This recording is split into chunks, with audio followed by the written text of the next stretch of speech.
Good morning. It is Monday, January 6th, 2025. Back here for Daily Shakeup number 999. And a couple weeks ago, as you know, I reached out and said, what do you want to hear about as I'm approaching number 1000? And one of the responses I got didn't surprise me.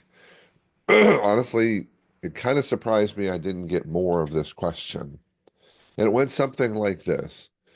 He said, I really, great insights in all your videos, appreciate it.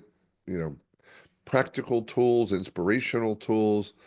But ultimately, he said, so what do you do though when you're in what he called the bad streak? We all have ups and downs, but he said there are times it feels like I've got nothing but resistance, nothing but wind in my face. I think the phrase was everything you touch turns to crap. I love this one. He said, it feels like you've gone 10 rounds with Mike Tyson in his prime, and the bell's about to ring for the 11th round. What do you do? And it's interesting because I think some people assume that I don't face those realities. I face them just like you. I would say that in many ways, I do face them differently, and that's what I want to share with you this morning. But that is a reality of life. You see, that's the thing. I don't pretend to tell people you won't have ups and downs, you won't have valleys, but what is the valley experience going to be like? And often we are the ones that perpetuate the valley because of our mindset and how we look at things and how we choose to act or not act. So a couple things came to mind on this one. And I will tell you, first of all, in the spirit of complete transparency, I went through one of these times that he's referring to just last month in December. There was a morning that I woke up literally in the morning and I realized my tank was empty. I was empty physically, mentally, emotionally, spiritually, psychically.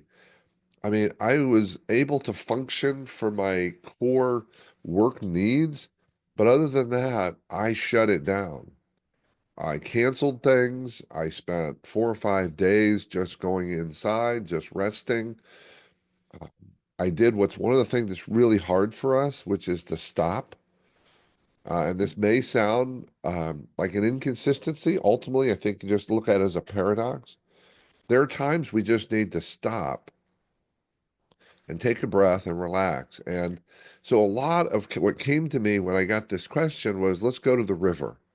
And over the years, I've talked about this a couple of times, so I'm going to share a little bit of this morning.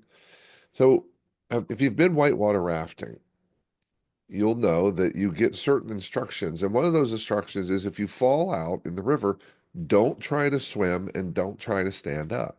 Those are the two most dangerous things to do.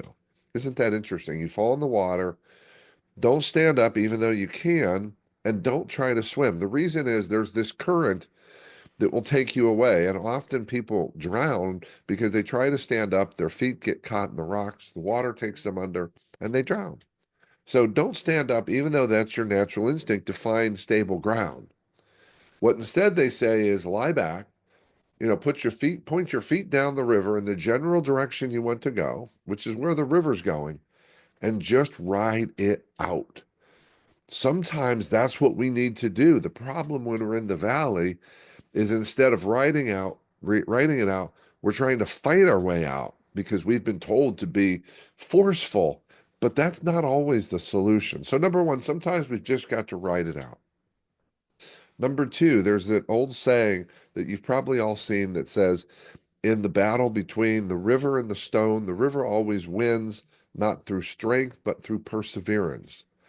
That's true, but there's a problem because we get trapped in perseverance and keep banging our head against the same wall or trying to achieve the same thing the same way, and we're unsuccessful. But we're going to be persevering. We're going to have grit and resilience. We're just going to keep doing the same thing. But that thing's not working. So, what we know about the river is one main reason the river wins is it just keeps going. When it gets to the rock, it doesn't see it as an obstacle. It doesn't say, oh, how do I get around? It just keeps flowing. And sometimes that's what we need to do. Just stay in the flow. But the flow, and here's the key, the flow requires that we be present. We be in that moment. The struggle I had a few weeks ago, I lost my connection to the present moment because in the present moment, everything's fine. It's always fine in the present moment. Everything is always fine when I'm present.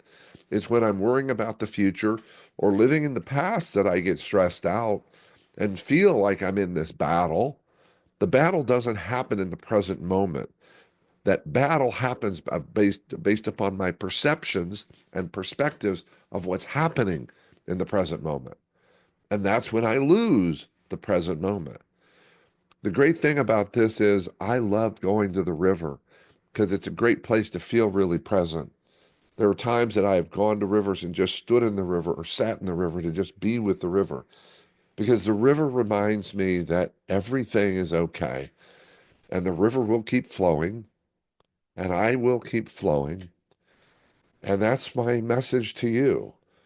When you're in the valleys, they're inevitable. Still continue to be grateful because when I am grateful, the stones get smaller and the walls of the valley get lower, and I am at one with the flow of the river of life. And it keeps flowing, and I've kept flowing, and you will keep flowing if you choose to. That's my message today for number 999. I'd love to hear your questions and anything more you want to hear to go deeper into this, let me know. I am here to serve you and continue to perhaps show you a different way to see the world, including your role in it.